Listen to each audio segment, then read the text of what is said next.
because I need to make certain facts clear.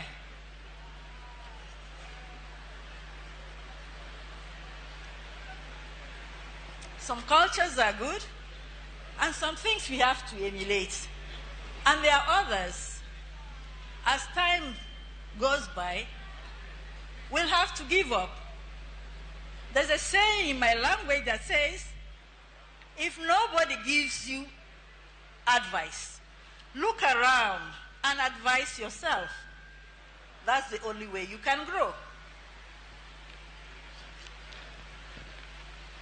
People were upset, some astonished that I did not wail and cry to enter the home. Sorry to let you down. My new position in the family does not give me such privilege to do public display of emotions.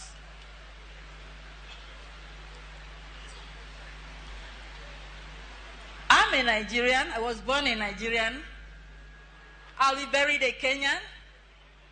In between, I'm a Malian.